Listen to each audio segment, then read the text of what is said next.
Thank you so much, Rossana, for being here. Thank you so much for your time. Can you give us a little bit of background about yourself, why you became a sex therapist, what made you interested in it, and why did you exactly go down that route? So I noticed at some point in my life that, like maybe junior high even, that talking about sex was much easier for me than it is for other people. And I credit that to my mom. She was always really open about sex, not like her sex life and her and my dad's sex life, but about like bodies and, what are they doing on TV, mom? Like she just explain, when do people love each other? Like that kind of thing. And so it was just like not a shameful topic with me. Neither was bodies, both male and female bodies. It's not that we were, walking around naked. It's just like, if it came up, she would use the words and tell me what's going on. And so it made it so it's just an everyday topic. And so, like I said, I noticed really early on that it was easier for me to talk about things or even ask sex or body related questions, where other kids were not doing that. And I think that got me piqued my interest. Like, why is it so difficult for other people? And it's such a secret. Like, everyone's keeping these big secrets, and yet everyone's also a sexual person and also has genitalia, and they also know that the other people do. And so it was a little bit confusing to me. And then so that was just an interest of mine. I didn't really expect for it to be a career. I had a first career in something totally different. And then when I was just searching for what I wanted to do as, in my late 20s as a second career, I volunteered at a rape crisis center, piqued my interest, and I started volunteering there. And oh my gosh, as a volunteer, all I was there for is to, it was called an accompaniment person. So all you're there is to literally accompany or sit with a survivor of rape while they're getting the rape kit done and interviewed by the police and all of that. So that was a very unique experience in which I got to see, night of or day of an incident that happened. And I felt really, I felt really grateful for that experience, but I also felt really trapped in my role. Because I would hear things like parents blaming the kid. I told you not to wear that skirt, stuff like that. And the rules were, I'm just there to accompany. I'm not a professional. I don't really have an opinion. I'm just there to be with. And so it was really difficult just to sit and hear these things, and I wanted to do more. And so I started further training with that agency in my volunteer work. And in that training, I was like, you know what? I think I want to do this even more. So I went back to school to get my master's and then eventually my doctorate, and became a sex therapist. That's the story. Are you a travel nurse or planning a long-term vacation? Finding housing can be one of the most stressful parts of your journey. But don't worry, Furnished Finder has you covered. With thousands of furnished properties across the U.S., from one-bedroom studios to three-bedroom family homes, you can find the perfect place to call home. Not only does Furnished Finder provide you with a wide range of options to choose from, but they also make sure that each property meets their high standards of cleanliness and safety. Travel with a peace of mind and find your home away from home with Furnished Finder. Visit Furnished Finder today to start your search. Super cool. Yeah, I want to touch upon, I have a lot of questions going through my head right now, but first thing I want to ask you about is going back to your parents. Did your parents show a lot of affection around you when you were growing up, or affection for each other? Because for me, my parents never really showed affection in a sense, especially from them together. I maybe saw them kiss a handful of times, that, but I never really see them so much affection. Their affection was always, in a private setting, Yeah. And they didn't tell me I love you a lot either. But I'm curious, from your practice, have you experienced or have you noticed that with people that grow up in families that show a lot of affection, are they more open about sex? Are they more affectionate to begin with? Because for me, so my girlfriend, she's not big into public affection, but I like to show my affection a lot, hugs, kisses, all that kind of stuff. So I like I like that and I enjoy that. But parents never really showed that. Versus for her parents showed a lot of that, but she's not really too big big into it versus me. So I'm curious, like, what's your opinion is on that? Do you think that families that show more affection, they have kids that are more affectionate? How does that kind of work? Yeah.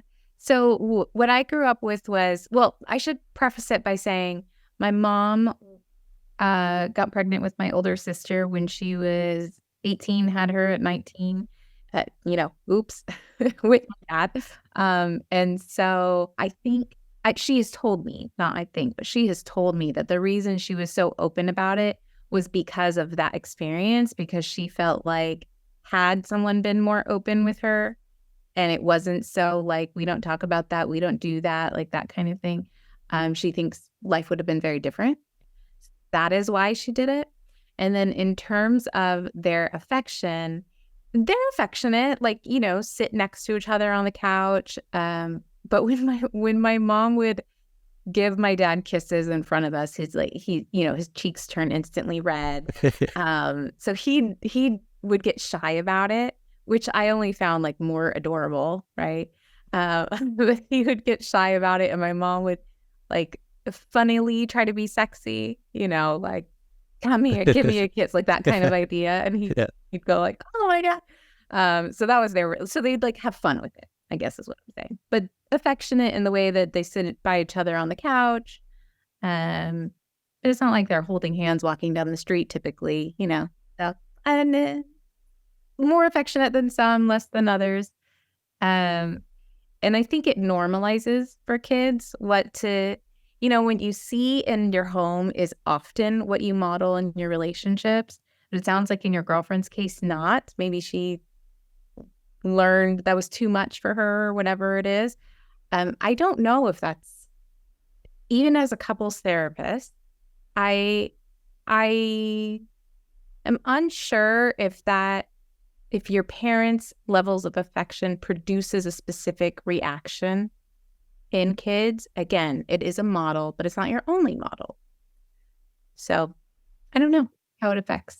Yeah, that makes sense, because I've been looking at a lot of like trauma stuff, and usually if there's like trauma in a household or something, it gets passed on to the trauma, to the kids, and then if they don't stop it, then it kind of continues. I was wondering if it's like the opposite thing with like affection. You have a lot of affection, so now you have a very affectionate, child, and then so on and so forth. But what I've been seeing a lot on the news too, and just on internet and on YouTube, is especially because we had this like push for like masculinity and stuff, in a sense, with the whole Andrew Tate and all that kind of stuff. So I've been looking at like studies regarding porn, because porn's on the rise. Like, I could look at like 10, 15 years ago, porn wasn't so accessible. So now it's super accessible. And then some people have told me that, hey, porn has ruined my relationship. So I was kind of curious on your take on porn, because some of the statistics that I read is that like 30% of people that do watch porn believe it is a problem, and around 50% of divorces have some kind of issue with porn, and that's why people get divorced. So I was kind of curious on like your take with that. I do see it for sure being problematic. Like, for example, even like candy, sugar, you could take it in small amounts and it's good for you, but if you overconsume it, diabetes, all that kind of stuff. So my idea is like with porn, same thing, is if you can manage it properly, just if you feel the urge, go ahead, do your thing. But if it becomes like a daily issue where you're not talking to women because you rather just go home and jerk off or whatever. So I was curious on what's your take on this whole porn globalizing, I don't know, porn pandemic, or just porn in general. Yeah, same. Anything in moderation, totally fine. If it's not a problem unless it's causing a problem, right? But what does causing a problem look like? It could look like small things, like I was too busy masturbating to notice I was late for work. I was on the computer, and my daughter's really needing to use the computer. So it's not a huge problem, but it might be causing like small problems, or problems with connection within the household. So little things like that are a problem. So sometimes it's just hard for people to identify that it's a problem. So if you had a inkling inside that it was a problem, then you can ask a professional and they can help you with that. But yes, especially for these younger generations, people having compulsive or addictive, however you want to think of it, porn usage is going to continue to be on the rise for sure. Regarding the divorce statistic, I didn't read the study, but it's interesting because so the people who use compulsive porn that I've seen, and I'll just say men, I've never worked with a woman with compulsive porn usage. But so for the men that I've worked with, the commonality between them is, how do I say? They're kind of isolated or don't, even if they have a family or girlfriend or boyfriend or whatever, they choose to isolate because they don't want to talk about certain things or they're very lonely. So essentially, when you use porn, you're getting a simulation of what it would be like to be with others, right? And so you're getting a little taste without any of the risk. Yeah, any of the risk of being with a partner. And so, yes, sometimes that's great. Just like masturbation, like with or without porn. Yes, sometimes that's great. But most people wouldn't choose to mostly do that because they like having that other person in there, right? They like feeling another body and they like having that intimate connection that comes with it as well. And so when people are leaning to porn mostly, it's because they like to be emotionally disconnected from that partner, from another partner, and be with themselves. And when I say like, I mean they like it better than the alternative. So it's not like I just prefer to be alone, so this is how I'm going to do it. It's more like I'm too nervous or scared to talk to my partner about what I really need to talk to him or her about. And so I'm just going to stay in here. And they're scared to so going back to the divorce, it's like, is it the porn's fault or is it that I like to isolate, that I have trouble talking to others about my feelings, that kind of thing? Okay. Yeah. And then you're saying that they don't want to talk about it. Is it because they're scared that their partner is going to leave? It's because it's hard to talk about, I guess, especially when it comes to sex. And let's just say, you like this person, but like the sex isn't the best, but it's hard to communicate there, right? So is that like the main issue where it's just like, it's a hard topic to talk about because you don't want your partner to feel like they're a failure because they're not able to satisfy you? Is that like the main reason why? Well, what I mean by talk is about anything. So like, I mean, okay, so we all masturbate for various reasons: to help us sleep, to get rid of stress. I don't know, when we're sad, when we're happy, when we're mad, like any emotion that comes up there. Sometimes people go to masturbation, right? And sometimes when you're mad, you want to go to your partner and vent. And sometimes you want to just, I don't know, read a book by yourself. And sometimes you want to masturbate by yourself, right? And so what I'm saying is those people are often, or more often than not, choosing the isolated version of their coping instead of reaching out for their partner, which then creates what? So I'm only not talking about sex. I'm not talking about my work life. I'm not talking about my struggles. I'm not talking about us. Like, so I'm just isolating from you because I don't want to talk. So it's in a sense, yeah. So it's not like, it's usually not just like a one issue. It's because there's just one problem that kind of stems to everything else. And it seems like the major issue is just communication.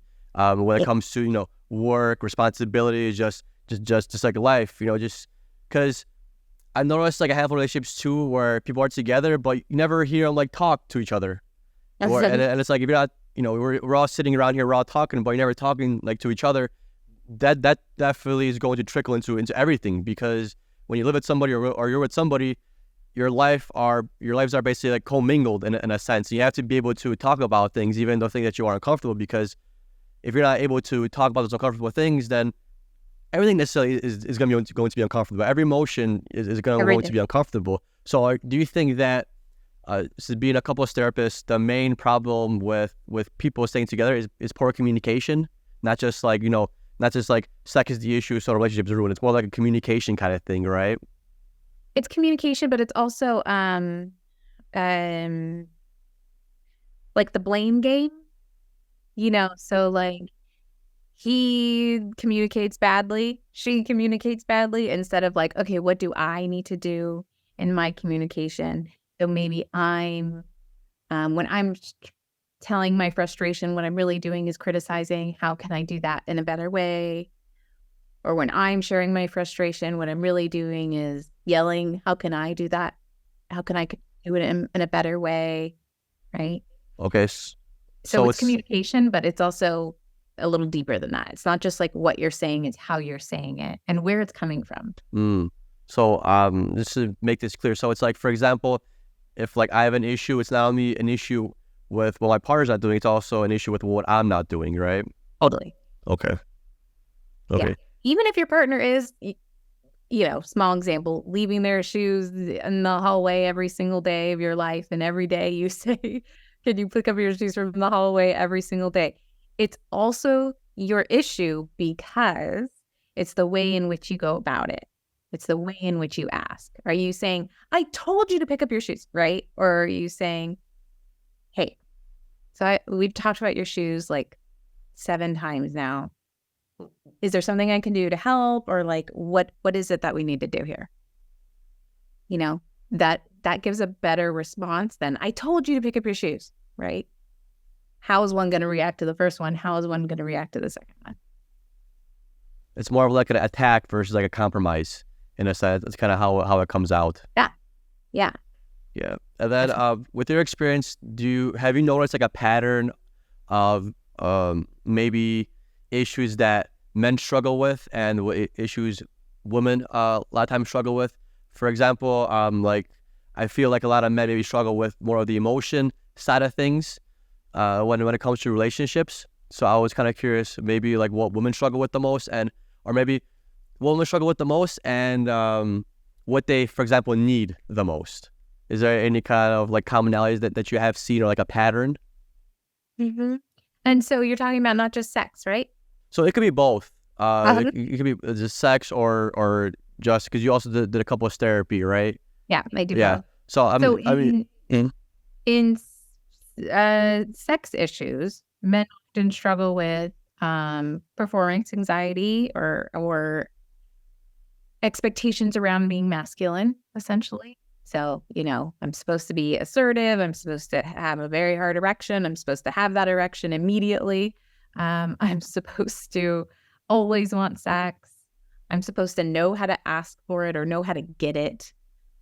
All these things around masculinity that are frankly not true. There's not supposed to anything. So that is often their issues in the bedroom. Not only am I supposed to, but also I'm supposed to, and therefore you are supposed to. So I have this role, you have that role, right? So I'm supposed to want sex all the time, and you are supposed to give me sex when I want to have sex, right? So there's like this discrepancy here. And then for women, it varies. As I mentioned before, sexual assault is huge. So that is a huge problem that women come for sex therapy for, as well as sexual pain. There's a various diagnoses of that, but pain in and around vulva is more common than you would think. And then desire discrepancies. So I do or don't want sex more than my partner, more or less than my partner. It goes either way. But even with that, for ladies, wanting sex more than their male partner feels bad sometimes. Like, so for them, it feels like he's not attracted to me and he should be attracted to me, or I should be beautiful, or I should be skinny, or I should be low. The list goes on and on for what females believe they should be as well. So in the sex realm, that's what's going on there mostly. And then in terms of couples, it's a lot of, like we said, communication, how I'm talked to on both sides. I would say there's less differences within the sexes in terms of relationship issues. Mostly communication, how we argue. I mean, I guess I could say that on a whole, men are more avoidant of emotional conversations and women are anxious with them. And so what I mean by that is they really want to have them, and they want to have them soon, and they want to have them often, because that is how they can feel cared for and loved, and like know that their partner is interested in them, cares for them, loves them. And because it's difficult to speak in these generalities, but let's do it. But but because sometimes these more avoidant type males don't want to have the conversation, it only makes her want to have it more, right? Because he's like kind of running away and she's like chasing him down, like, what? How? Talk to me, this kind of dynamic. It's called avoidant and anxious dynamic. It happens often, and the sexes can be flipped in that for sure, but more often than not, it is anxious female and avoidant male. Okay. Yeah, I read I forgot what the name of the book is. Oh, it's called Attached.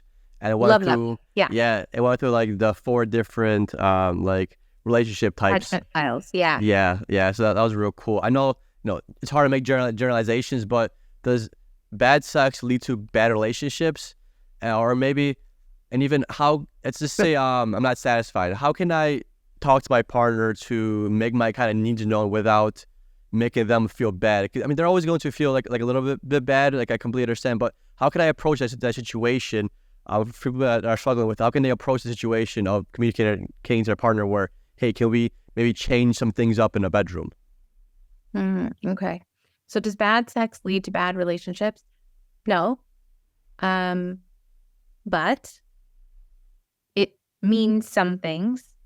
So it could mean there's a lack of communication or freedom, maybe not freedom, safety, feeling safe in communicating, right? So if I tell him that I actually don't really like this, he's going to think I'm criticizing again, or, whatever. So it also could mean that one or both of the partners are thinking of sex as a duty instead of pleasure, which is never hot, right? So like our beliefs about sex, communication about sex, it means there's something off in terms of their sex life. Often that goes into the rest of their life. So if I believe as a woman my duty is to give sex, I probably also believe as a woman my duty is to, do the dishes every night and cook all the meals. And then I'm just running around stressed all the time because I have too many duties and I also have a job and, whatever. So it normally is like a microcosm of what's happening in the relationship.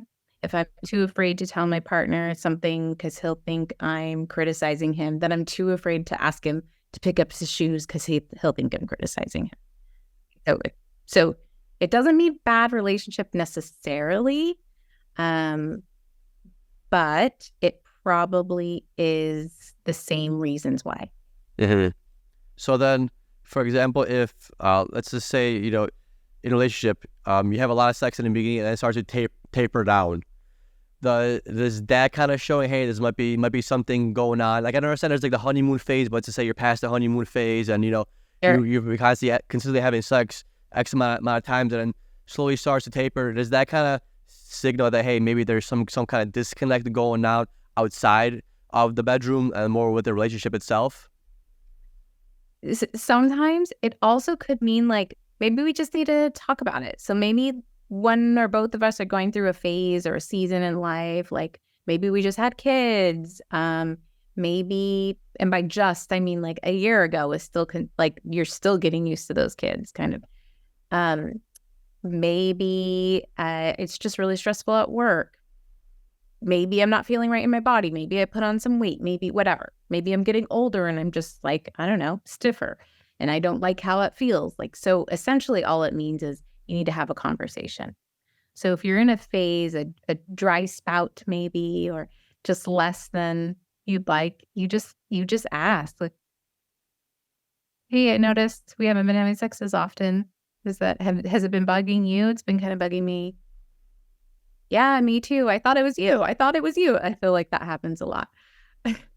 Okay, so if it's not me, it's not you, then what's going on? And the other thing that's probably going on is lack of prioritizing. Because eventually, as you're saying, honeymoon period ends, we run out of the just like internal, just like, come here, this passionate drive. So eventually it just needs to be prioritized. This is important for our relationship. So why is it not something on our minds? Like it's just supposed to happen is a bad plan in a long-term relationship.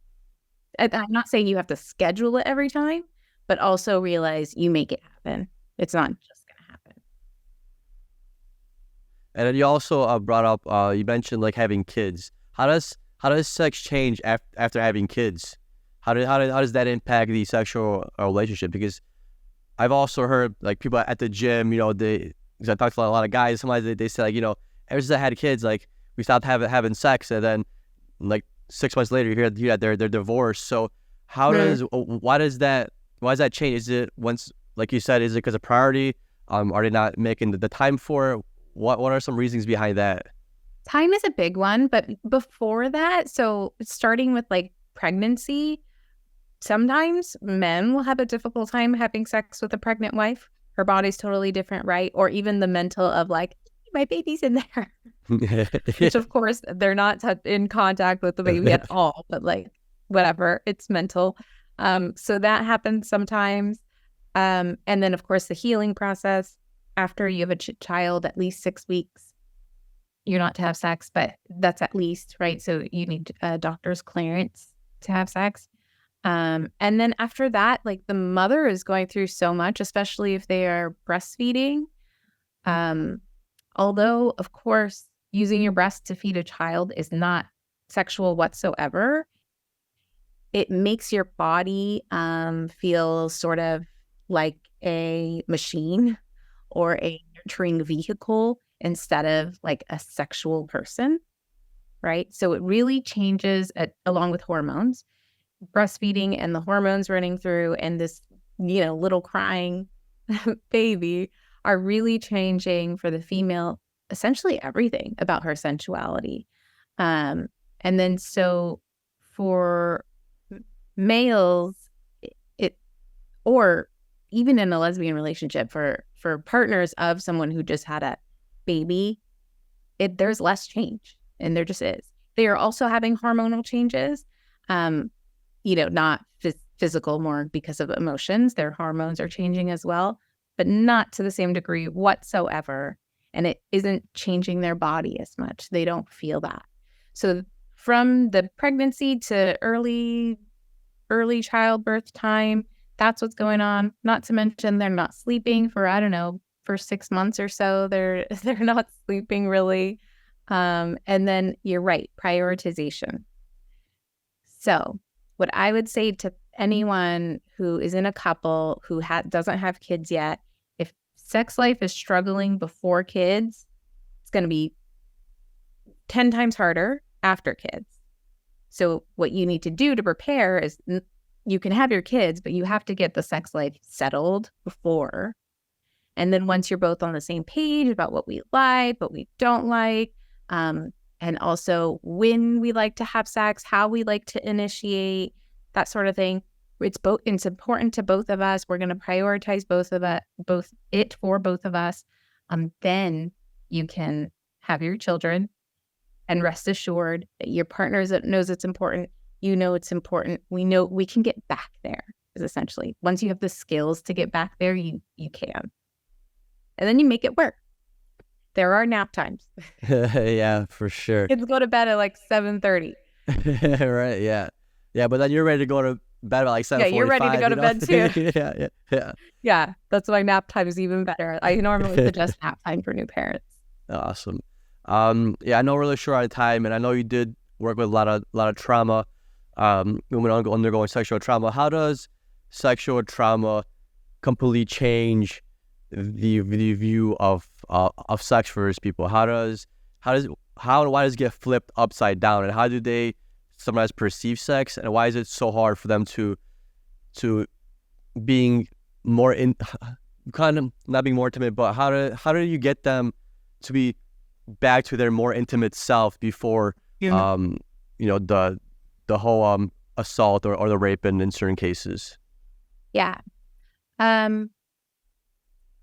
So some people who are assaulted like to dive straight into having sex. They have a lot of sex and they feel like a real empowerment from that, which is good to a point, right? It's good as long as one of the things sometimes they're doing is they have this belief that, for example, all men want to have sex. And so if he's talking to me, he wants to have sex. So I'm just going to initiate it first before he does. And so that essentially they're avoiding being assaulted again, right? So they're taking power over what they are perceiving. And this is not at the forefront of their mind. I'm talking like subconsciously. On some level, they're saying, I'm going to beat him to the punch. And so some people become very sexually active as a way to control that. Okay. Or, as you're saying, they kind of avoid sex or just have it out of obligation, as fast as we can, get this over with, like that kind of thing, because they're not present in their body. And what's happening for them is there's what's called triggers, so reminders of the assault. And some people have them in their body. Like I had a client who learned that when her partner touched the back of her neck, that was like a huge trigger. Every time he touched the back of her neck, she would go like, her mind would just flash right to her assault. So there's triggers in the body sometimes. There's triggers in what people say sometimes or how people say it. Another client of mine was very sensitive around any blowjob jokes or anything like that, or even particular ways of asking, like moving someone's head down or like just, I don't know, being kind of crude about it. Even in her marriage where it is loving, if there was any crudeness around blowjobs, that was like a no-go for her, right? That she would go to this trauma place. So there's these like little things. What we do with them is in therapy is we find out what they are. So there's probably more. Let's name them all. And then we find out what they mean to you.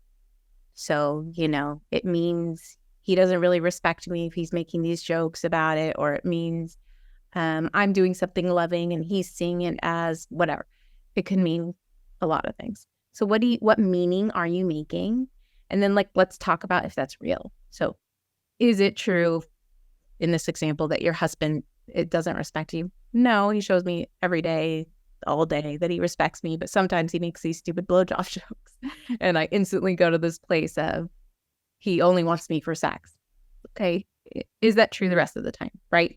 And so it's not like quite that straightforward, and something like that would even be like multiple sessions probably, but it is talked about, teased through all these beliefs and then therefore resolved once you talk through them.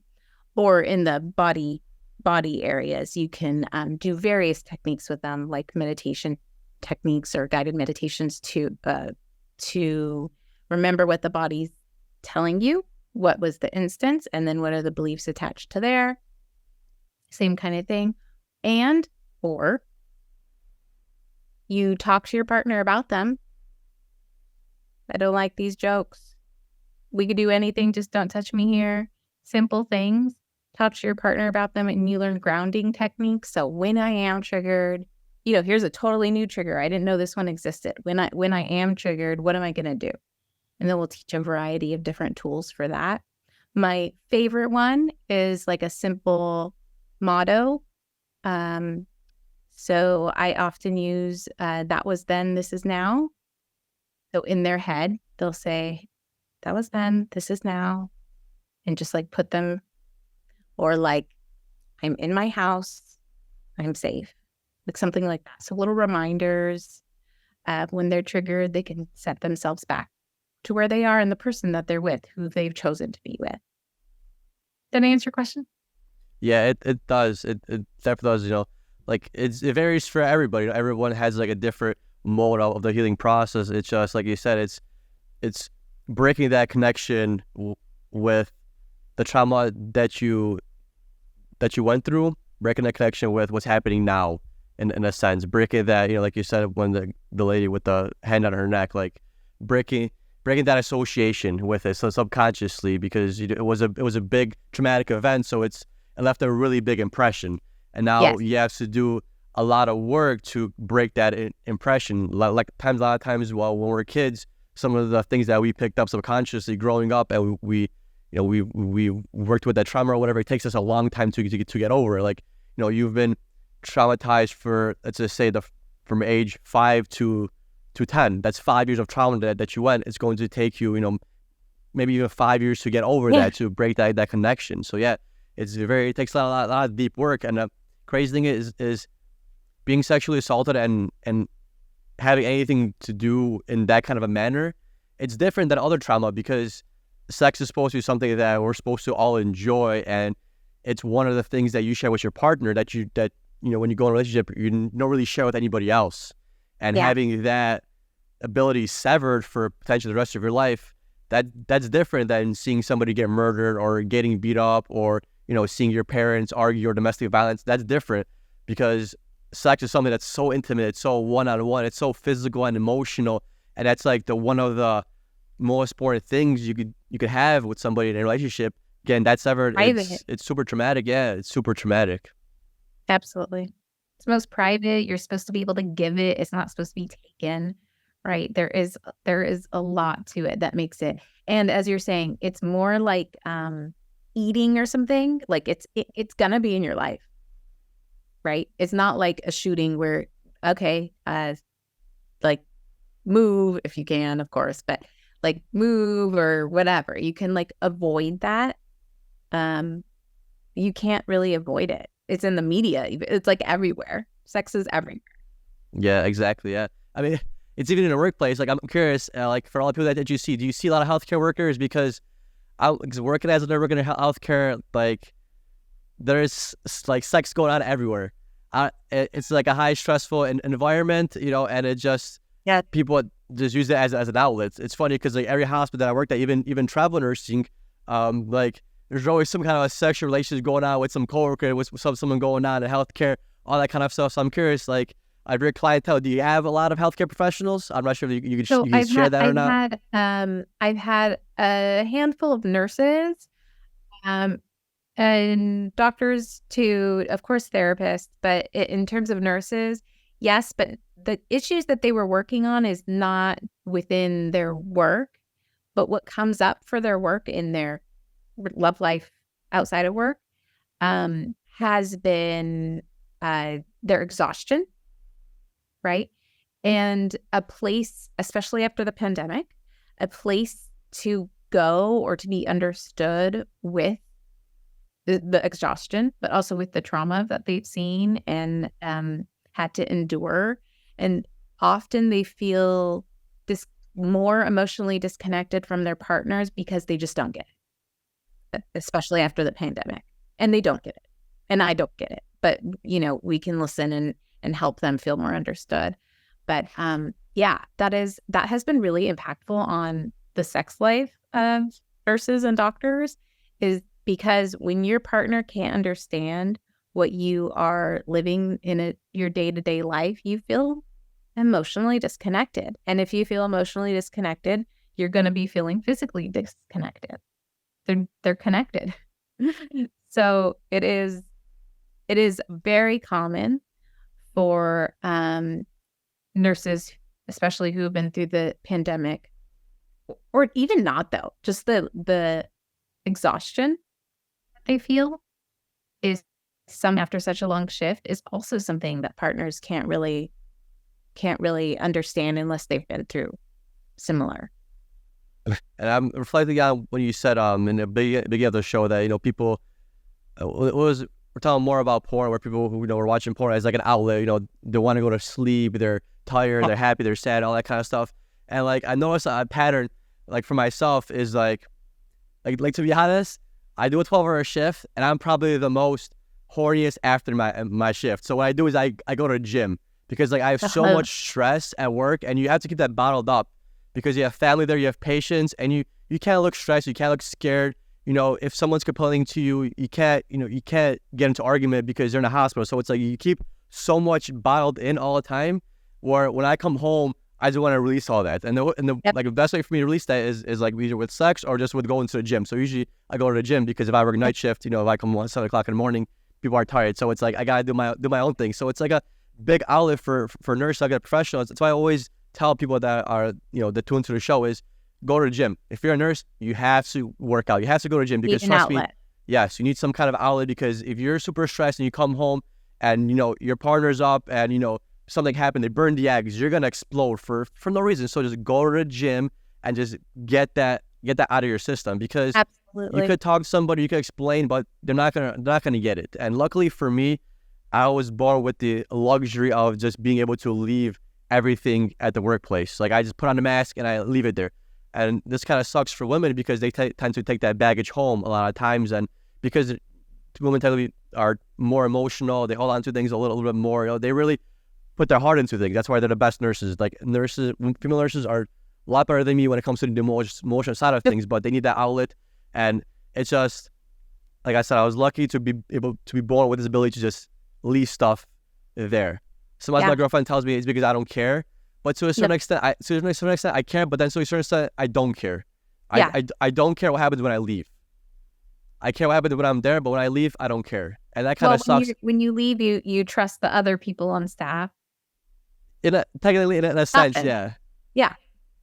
And but then she tells me like, you're the same way about other things. You don't care about this, you don't care about that, and I'm like, that's a double-edged sword where I'm able to do this in a healthy way, but then that in an unhealthy way. I gotta kind of find a balance. Totally. Yeah. So thanks so much for that. I know you got somewhere to be, but really thank you for your time. Maybe you can hop on another episode, talk about some more stuff, just because there's so much more I wanted to ask, but like I said, I know we're short on time. You got a busy day.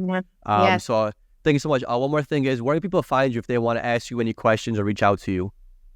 On either my website or Instagram. Both are togetherness.therapy.com or on Instagram. Okay, thanks so much, Rossana. Thank you so much for your time. Really appreciate it. Bye. Oh, I gotta go. I've been working, told them please don't hit my phone. I'm in my zone, bruh, just leave me alone. Was on the road, but I swear I'm coming home. Now the drinks on me, I think we need a toast. See, I did it for me. Now my